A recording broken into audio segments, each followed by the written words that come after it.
어느 가수가 부른 노래 중에 내 인생은 나의 것 이런 노래가 있습니다. 그 노래 가사를 보면 내 인생은 나의 것, 내 인생은 나의 것, 그냥 나에게 맡겨주세요.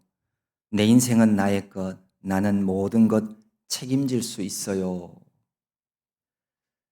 그 내용 전체의 흐름을 보면 부모님을 향해서 더 이상 이래라 저래라 하지 말고 내 인생은 나의 것이니까 내가 알아서 하겠다. 나에게 맡기라는 그런 내용입니다. 내가 내 손 가지고 내가 먹고 싶은 음식을 내 마음대로 먹고 살며 내가 하고 싶은 일을 하고 사니까 내가 내 인생의 주인이 아니냐라고 할 수 있겠지만 사실 정답은 아닙니다. 내가 내 손 가지고 내 집에 있는 내 숟가락 가지고 내 앞에 있는 밥그릇에 밥을 퍼서 내 입에 넣지만 그렇다고 해서 그 밥이 또 내게 되는 게 아니에요. 신이 우리에게 허락하지 않으면 목구멍에 삼킨 음식도 내 몸에 도움이 되지 않습니다. 내 인생이 나의 것이면 내가 내 인생에 대해서 알아야지요. 하지만 자신이 어디서 와서 어디로 가는지, 언제 이 세상 여행을 마치고 돌아가는지, 어디로 가는지 아는 사람은 단 한 사람도 없습니다. 내 인생은 나의 것이 아닙니다. 인간에게 생명을 주신 분이 있습니다. 그분이 하나님이십니다. 그분은 우리 사람의 인생이 복되고 복되다고 말씀합니다. 조금 뭔가 부족한 것 같기도 하고 때로는 힘들고 어려운 때도 우리 인생이 만납니다. 그래도 하나님이 우리에게 주신 일생 삶이라고 하는 것은 참 아름답습니다. 내게 있는 것 모두, 아니 내가 살아 존재하고 있는 이 자체가 바로 하나님의 선물입니다. 이 사실을 잊지 않고 살아간다면 그 어떤 황제도 부럽지 않는 바로 그런 삶을 살아갈 수 있습니다. 거기다가 항상 감사하는 마음을 가지고 노래하는 삶을 살아가고 있다면 그 사람의 행복은 누구도 빼앗을 수 없습니다. 그럼에도 종종 우리 눈에는 보여지는 인생 중에는 간혹 불행하고 억울한 인생도 있는 것 같습니다. 한평생을 살면서 억울한 인생을 산다는 것은 가슴 아픈 일이 아닐 수 없습니다. 이중 간첩으로 처형당한 한 북파 공작원 이야기가 세상에 알려진 적이 있습니다. 육군 첩보부대 HID 소속이던 신문규라는 사람이 1955년 9월에 동해안을 따라서 북한으로 잠입했습니다. 그런데 잡혔어요. 북에서 1년 7개월 동안 머물면서 이중 간첩 임무가 그에게 주어졌습니다. 남한으로 내려가서 HID의 기밀을 탐지하고 요인을 암살하라는 지시를 받았습니다. 1957년 10월에 다시 서울로 돌아온 이 사람은 곧바로 자수를 합니다. 하지만 HID는 그를 563일간 구금하고 육군 특무부대를 거쳐 군검찰로 송치했습니다. 군검찰은 민간인 신분인 북파 공작원을 수사할 권한이 없었지만 심 씨를 중앙고등군법회의에 기소했습니다. 심 씨는 처음에는 군사기밀 탐지 등 단순 간첩 혐의를 적용받았지만 나중에는 위장자수 혐의까지 받았습니다. 그리고는 1961년 5월 대구 교도소에서 처형되고 말았습니다. 그로부터 45년이 지난 2006년 4월 그때서야 심 씨의 아들 한운 씨는 자기 아버지가 사형을 당해서 죽었다는 사실을 알게 됩니다. 그리고는 도대체 무슨 일이 일어났는지 어떤 사연인지를 파헤쳐 보기로 했습니다. 한운 씨는 진실 화해를 위한 과거사 정리위원회에 진실 규명을 신청을 했습니다. 7살 때 마지막으로 본 아버지를 평생 찾아다녔던 환갑이 다 된 그 아들에게 과거사 정리위원회에서 이런 답변을 보내왔습니다.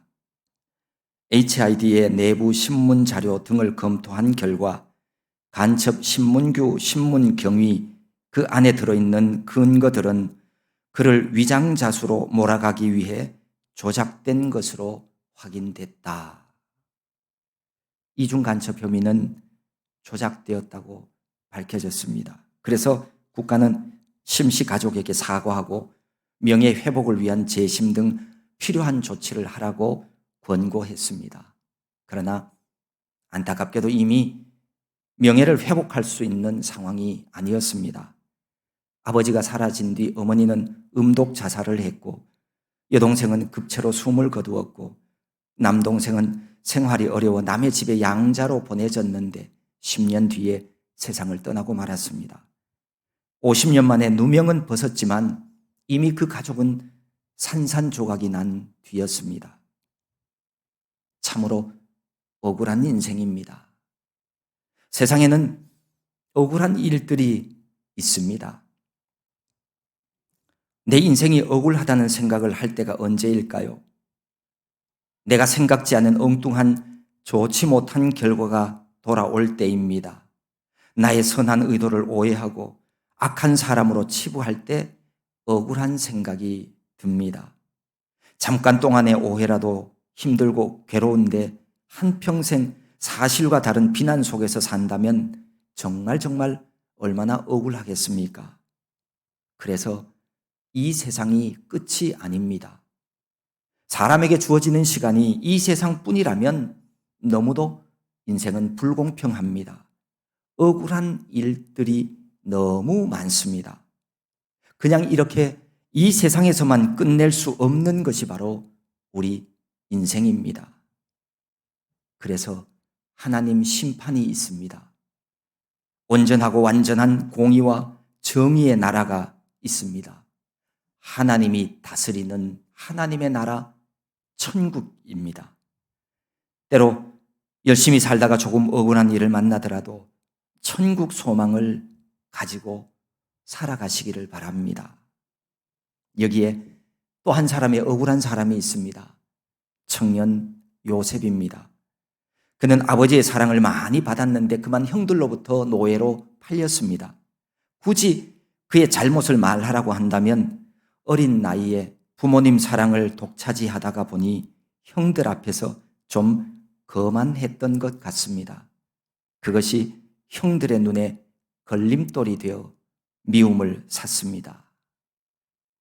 예나 지금이나 노예는 이미 사람이 아닙니다. 그저 말할 줄 아는 짐승에 불과한 존재입니다.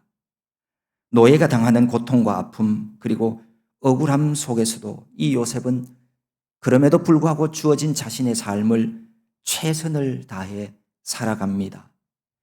애굽 바로왕의 시위대장 보디발이라는 사람 집으로 팔려갔습니다. 요셉은 노예의 신분이었지만 그곳에서도 하나님을 믿는 자로서 하나님의 법을 지켜 준행하며 살아갑니다. 비록 그의 신분과 몸은 노예였지만 그는 하나님의 법 안에서 하나님의 자녀가 누려야 될 자유를 누리며 살아가는 자였습니다. 노예 근성이라고 하는 말이 있습니다. 주인 앞에서는 하는 척합니다. 하지만 사람이 보지 않는 곳에서는 다른 행동을 합니다. 열심히 일하든 빈둥거리든 어차피 하루에는 저문다고 생각을 합니다. 하나님 주신 인생을 지혜롭게 사용하지 않는 좋지 못한 습관입니다. 죄의 노예가 되어도 이와 비슷합니다. 주체적인 삶을 살지 못하고 게으름과 무원칙 속에서 인생을 낭비하며 살아갑니다. 그저 힘 안 들고 하루를 허비하는 요령만 습득하고 늘어갑니다. 하나님을 믿는 하나님의 사람들은 노예 근성을 가진 사람이 되어서는 안 됩니다. 세월을 아끼라는 말씀처럼 부지런하고 하나님의 영광과 그의 의를 따라 소망을 가지고 살아갑니다. 하나님과 동행하며 살아가는 요셉 모습이 그 주인 보디발에게도 보여졌습니다. 물론 이것이 하루아침에 이루어진 것은 아니겠죠. 오랜 시간 동안 꾸준한 그의 삶이 하나님과 함께하고 있음을 다른 모든 사람들에게 보여진 겁니다. 매일매일 꾸준한 삶이 중요합니다. 내가 살아가는 내 삶의 자리가, 내가 하는 일이 하나님이 기뻐하지 않는 일이라면 그만두십시오. 그러나 내 삶의 자리가 하나님이 보내신 자리이고 내가 하는 일이 하나님이 기뻐하는 일이라고 하는 확신이 든다면 여러분 충실하게 꾸준한 노력하는 삶을 살아야 합니다. 무슨 일이 생기면 금방 하던 일을 중단하는 이런 습관을 가지고서는 하나님 앞에 충성된 자라고 칭찬받을 수 없습니다. 하나님만 그렇습니까? 사람들에게도 마찬가지. 사람들에게도 아이고 저 사람은 무슨 중요한 일을 할 사람이 아니야. 내가 믿을 만한 사람이 아니야. 다 이렇게 평가를 하게 되는 겁니다. 보디발은 요셉과 함께 하시는 하나님을 보았습니다. 그의 신실함을 보고 가정 총무로 세워서 모든 집안일을 다 맡겼습니다. 얼마나 큰 축복입니까? 노예인 자신을 믿어주었다는 말입니다. 주인을 대신해서 그 집안의 모든 일들을 맡은 책임자가 되었습니다. 이제 그의 삶에 서광이 비치는 듯 했습니다. 그런데 문제가 생겼습니다. 보디발의 아내가 젊은 청년 요셉에게 동침하기를 원했습니다. 어찌 보면 보디발의 아내가 원하는 대로 맞추어 주며 살아가는 것이 노예로서 편안한 삶인지도 모릅니다. 우리가 이 세상에서 만나는 인생의 유혹 다 이와 비슷합니다. 더 편해지고 더 게으름 피우려고 하면 반드시 유혹에 넘어가게 되어 있습니다. 많은 사람들이 유혹에 빠지는 이유가 여기 있습니다. 그것이 하나님 기뻐하시는 일이 아님을 알면서도 육신의 편안함을 쫓으면, 그래서 그거 선택하면 유혹에 빠져 들어가는 겁니다. 세상에 있는 유혹은 다 달콤합니다. 달콤하지 않는 유혹은 세상에 없습니다. 내 마음을 끌어당기고 달콤한 매력을 가진 것이 있다면 그거 조심해야 합니다. 올무이고 함정일 수 있습니다. 그런데 이 요셉이 누굽니까? 요셉은 하나님과 함께하는 사람입니다.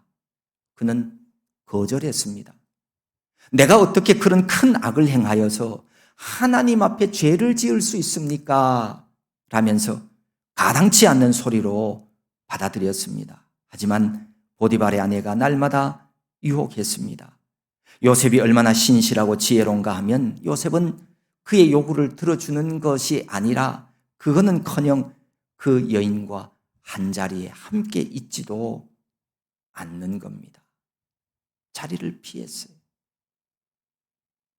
그거 아십니까? 우리가 이 세상 살아가면서 유혹을 이기는 가장 좋은 방법,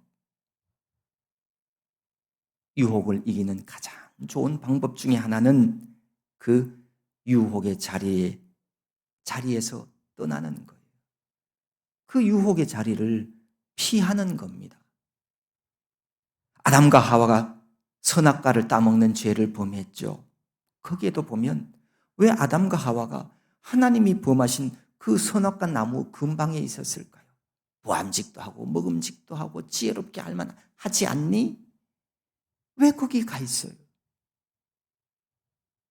하나님 금하신 것은 가까이 하면 안 됩니다. 그것부터가 잘못된 겁니다. 유혹에 빠지지 않으려면 내 삶의 자리를 잘 살펴야 합니다. 내가 있어도 되는 자리인지, 여기 있으면 안 되는지. 유혹의 자리에 함께 있으면 지금 당장은 괜찮다 할지라도 언젠가는 거기에 넘어가게 되어 있습니다. 계속 유혹받아도 넘어가지 않는 사람은 이 세상에 한 사람도 없습니다. 함께 하지 말고 멀리 해야 할 사람도 있습니다. 모임이 경건하지 못하며 거기에 가면 내 마음이 답답해지고 내 영이 괴롭고 근심하게 되거든. 그런 모임, 그런 사람은 가까이 하지 마십시오. 내가 누군가와 함께 할수록 내 영이 기뻐하고 내 영이 새 힘이 돋아나야지. 그것이 아니라 내가 하는 일에 자꾸만 불평불만만 늘어나게 되어진다면 그런 사람하고는 말도 하지 말고 가까이 하지도 마십시오. 만나서는 안 되는 사람입니다. 또 다른 복음을 가진 사람들, 소위 이단들과도 여러분 우리가 멀리 해야 합니다. 인정에 이끌려서 옆에서 그냥 하는 얘기 받아주고 그냥 대답해주고 이렇게 접촉하게 되어지면 분명히 내게도 무언 일이 벌어지는 거예요. 평소에는 상관없는 듯 하지만 사람이 살다 보면 힘들고 어렵고 지칠 때가 있어요. 그때가 되면 마귀는 우리 마음을 파고 들어오는 거예요. 그놈이 귀신이잖아요. 귀신같이 기회를 알아요. 어느 순간 나도 모르게 이단들이 하는 얘기에 정말 그런가? 그런 마음이 생겨요. 그때 있잖아, 내가 잘 아는 사람이 있는데 그분 성경 잘 가르쳐줘. 우리 성경 공부하러 한번 가보자. 그러고 따라가면 끝이에요.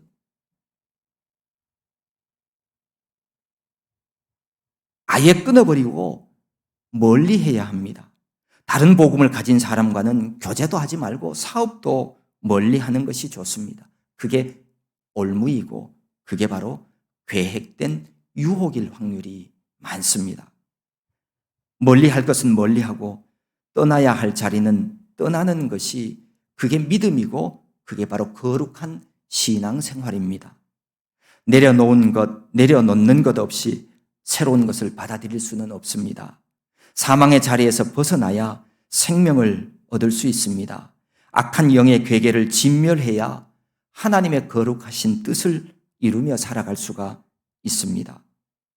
내가 있어서는 안 될 자리에 내가 있다면 그 자리를 떠나십시오. 그래야 하나님의 은혜의 자리로 나아갈 수가 있습니다. 사람이 어떻게 인정이 있지 어떻게 사람을 그렇게 냉정하게 그렇게 거절할 수가 있어요? 아니요. 사람 정에 이끌리는 것이 때로는 하나님과 원수가 된다는 사실을 기억하시기를 바랍니다. 이 요셉이 자신의 요구를 들어주지 않자 집안에 아무도 없는 어느 날 보디발의 아내가 요셉의 옷을 붙잡고 매달립니다. 요셉이 깜짝 놀라 그 옷을 벗어 던지고 도망쳤습니다. 화가 나고 약이 오른 이 여인은 요셉에게 복수하려고 마음먹습니다. 그리고는 사람들에게 거짓말을 합니다. 요셉이 자신을 겁탈하려고 오다가 소리를 지르니까 도망갔다. 그러면서 자신의 손에 있는 옷을 보면서 보라고 바로 이 요셉의 옷이 증거라고. 사람들에게 그 증거물을 내어놓는 겁니다. 하나님의 법을 따라 신실함을 가지고 열심히 살아왔던 요셉은 감옥에 갇히는 신세가 되고 말았습니다. 이보다 억울한 일이 어디 있겠습니까? 우리가 종종 하는 말에 내가 진짜 그렇게 하고서 당했으면 억울하지는 않지. 그렇게 말하는 분들이 있어요. 아니요. 그렇지 않습니다. 그러면 안 됩니다. 차라리 억울한 것이 더 낫습니다. 억울한 일을 당하면 사람들에게 좀 창피해서 그렇지 내가 하나님 앞에서는 떳떳합니다. 하지만 정말 범죄해서 거기에 해당되는 죄값을 당하면 하나님 앞에서 부끄러운 일이에요. 우리가 사람 앞에서 내 본심이 잘못 알려지는 일을 억울해합니다. 내가 행한 일에 정당한 보상을 받지 못하면 억울합니다. 그러나 그것은 하나님의 위로를 받을 수 있는 길입니다. 하지만 진짜 억울한 것은 하나님의 위로를 못 받고 살아가는 인생이에요. 이게 진짜 억울한 인생입니다. 이 땅에서의 우리의 삶은 누가 뭐래도 하나님 은혜와 복입니다. 늘 하나님의 위로와 보호하심이 있습니다. 그래야 요셉처럼 비록 노예가 되어 억울해도 하나님의 위로로 새 힘을 얻을 수가 있습니다. 하나님의 자비와 긍휼이 없는 인생만큼 불쌍한 인생이 어디 있습니까? 그것만큼 억울한 일이 또 어디에 있겠습니까? 저와 여러분은 그런 삶이 되어서는 안 됩니다. 그렇게 하려면 하나님이, 우리가 믿는 하나님이 인정하는 삶을 살아야 합니다. 사람들에게 인정받으려는 길로 살아가면 안 됩니다. 성경 말씀 따라, 하나님의 인도하심 따라 하나님의 위로가 있는 길, 그 길을 우리가 걸어가야 합니다.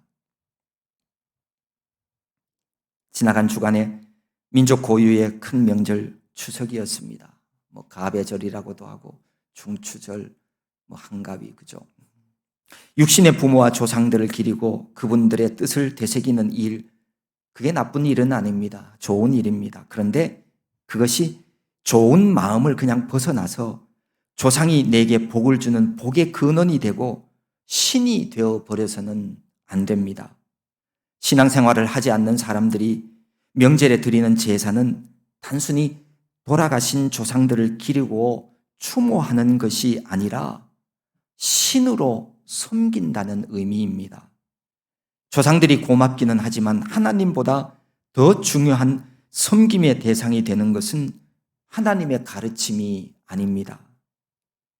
원래 우리 명절은요, 살아있는 부모를 섬기고 모시는 풍습이었습니다. 그런데 어느 때부터인가 죽은 조상을 섬기는 의식이 생겨났습니다.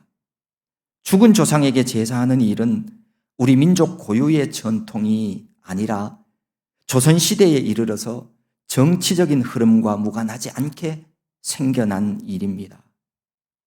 기독교 가정에서는 설이나 추석 같은 명절에 돌아가신 조상들을 위한 추모 예식 순서를 굳이 꼭 가지려고 하지 않아도 됩니다. 명절 때마다 돌아가신 고인들을 위한 추모 예식은 오히려 하나님께 돌려야 할 감사 의미를 축소시키는 일이 될 수 있습니다. 살아계신 부모님께 효도하고 공경하는 것만으로 충분합니다. 살아계신 부모님을 섬기십시오. 성경은 내 부모를 공경하라고 분명히 말씀합니다. 부모님이 돌아가시고 난 후에는 무슨 일을 해도 그거는 부모님과는 아무 상관이 없어요. 부모님 돌아가시고 나서 내가 멋진 음식을 차려주고, 부모님 돌아가셔서 내가 좋은 장소에 큰 묘지를 만들어주고, 그게 부모님과 무슨 상관이 있어요? 돌아가신 분은 아무 상관없어요. 몰라요. 상다리가 부러지도록 맛있는 음식 차려주면 돌아가신 부모님이 와서 그거 음식 먹습니까? 아니잖아요. 먹지 않아요. 먹지 못합니다. 만약에 내가 돌아가신 분을 위해서 음식을 차려주면 그 부모님이 그 음식을 먹는다고 생각하는 분이 있다면, 여러분 그거 매일매일 부모님 차려주세요. 왜 1년에 몇 차례만 차려드립니까? 매일매일 차려드려야지. 그것도 자기는 3끼 먹으면서 하루에 3번 차려드려야지. 그 모든 것은요, 다 자기 만족을 위한 거예요. 하나님은 살아있는 부모를 공경하고 섬기라고 말씀합니다. 그것이 명절의 중요한 일입니다. 명절 기간 앞으로도 우리가 명절 때마다 우리의 언행을 조심해서 하나님 은혜와 위로가 없는 그런 인생 되지 말고 살아있는 혈육과 만나서 정도 나누고 사랑도 나누고 그렇게 즐겁고 복된 그런 명절이 될 수 있기를 바랍니다. 어떤 책에 보니까 이런 글이 있어요. 삶은 재난이에요. 그것도 지독하게 잔인한 재난이에요. 사실 그런 면이 없지 않아 있습니다. 우리의 삶이 힘들고 어렵고 억울한 면이 있는 것도 사실입니다. 하지만 우리 인생 모두가 다 그렇지는 않습니다. 어떤 사람 한 사람의 인생이 태어나서 죽는 날까지 늘 재난인 그런 사람이 어디 있습니까? 그렇지는 않습니다. 왜 이런 억울한 일들이 생기는지 여러분 생각해 보셨습니까? 하나님 탓도 아니고요. 누구의 탓도 아니에요. 그거는 다 우리 욕심 때문입니다. 내가 땀 흘리고 노력한 것보다 더 많은 열매를 가져가기 원하는 마음 때문입니다. 내가 수고한 것보다 더 많은 열매를 가져가니 누군가는 땀 흘리고서도 그 열매를 얻지 못하는 그런 억울한 일이 생기는 거예요. 내가 요만큼 농사 지었으면 여기에서 나는 열매를 가져가야 되는데 나는 농사는 수고는 요만큼 했는데 더 많은 열매를 가져가기를 원하는 거예요. 그래서 세상이 억울한 세상이 되어져 가는 겁니다. 얼마 전에 텔레비전을 보다가 어떤 광고를 보고 제가 깜짝 놀랐습니다. 국민들이 성실하게 땀 흘려 일하도록 해야 하는데 일확천금을 꿈꾸게 만드는 복권 광고더라고요. 어디서 광고 하나 가만히 봤더니 기획재정부 소속의 정부 기관에서 당당하게 자랑스럽게 광고를 하더라고요. 세상에 정부가 이런 정부가 어디 있어요? 성실하게 땀 흘려 일하도록 해야지 요행이나 바라고 일확천금을 꿈꾸도록 텔레비전에다가 복권 사라고 광고하는 뭔가 잘못돼도 한참 잘못됐어요. 일확천금을 꿈꾸다가 노름에 빠져가지고 인생 망치는 사람들이 얼마나 많습니까? 이래서는 안 되는 일이에요. 여러분, 우리는 심은 대로 거두는 삶을 살아가야 돼요. 욕심내면 안 돼요. 욕심은 곧 죄를 낳고 죄는 사망에 이른다고 성경은 우리에게 분명하게 이야기를 하고 있습니다. 결국 욕심이 이 세상을 억울한 세상으로 만드는 거예요. 그런데 여러분, 요셉이 억울한 것이 아니라 정말 억울한 인생이 있습니다. 어떤 인생인지 아십니까? 내가 산다고 열심히 한평생을 살았는데 다 살고 보니 잘못 살았어요. 헛살았어요. 다시 돌이킬 수도 없습니다. 눈앞에 잘못 살아온 삶이 뻔히 보이는데 내 인생 바꿀 시간이 없습니다. 누구에게 보상받을 수도 없고 다시 시작할 수도 없어요. 하나님이 주신 시간을 바르게 사용하지 못했기에 후회만 남습니다. 진리를 따라 살지 못해서 영생 얻는 길과는 저만큼 멀어진 거예요. 여기 하나 도표가 있습니다. 보건복지부 자살예방백서에 2020년 기준 인구 10만 명당 연령대별 자살률을 보여줍니다. 여기 보면 60세 이상 고령층의 자살률이 높습니다. 60세 이상 고령층 62.6명, 70대 38.8명으로 다른 연령대에 비해서 높습니다. 이거는 전체 경제협력개발기구 OECD 국가 중에서 가장 높은 수치라고 그럽니다. 고령층이 될수록 자살률이 높다. 심상치 않는 큰 문제입니다. 젊은 날 그토록 열심히 살아왔는데 왜 황혼을 그렇게 비참하게 마치려 할까요? 물론 육체와 정신의 약함, 대인관계의 축소, 삶의 질 저하 등 이런 노인 문제가 영향을 끼치는 것은 사실입니다. 그런데 그게 다는 아니에요. 그거 옛날에도 그런 문제 있었고요. 다른 나라에도 그런 노인 문제는 다 있어요. 자살은 절망을 의미합니다. 잘못 살아온 시간이 희망 없는 앞으로의 삶을 포기하게 만든 거예요. 잘못 살아온 인생에 대한 절망입니다. 여러분, 이런 어처구니 없고 억울한 인생을 살아서는 안 됩니다. 억울한 인생 되지 마십시오. 눈에 보이는 것만을 보며 살아가서는 안 됩니다. 가난하게 살아오다 보니 최고의 꿈이 돈이고 돈만 벌면 행복할 것 같고, 돈만 가지면 모든 것을 다 이룰 것처럼 여기고, 돈만 보고 쫓아온 거예요. 그런데 나이들은 늙어서 돈이 무슨 소용이 있어요? 절망하고 절망하는 겁니다. 앞을 보고 멀리 보아야 합니다. 이 세상만이 아니라 다음 세상도 볼 수 있어야 합니다. 길이요 진리요 생명 되신 예수 그리스도와 함께 살아야 합니다. 주님이 다스리시는 하나님의 나라에는 억울한 일은 없습니다. 하나님 공의로 다스리기 때문입니다. 이 세상 다 살고 더 이상 돌이킬 수 없는 시간이 오기 전에 하나님과 너무 멀어져 있다면 하나님 앞으로 돌아오십시오. 인생 종착역에서 하나님 나 억울해요. 하나님 나 억울해요.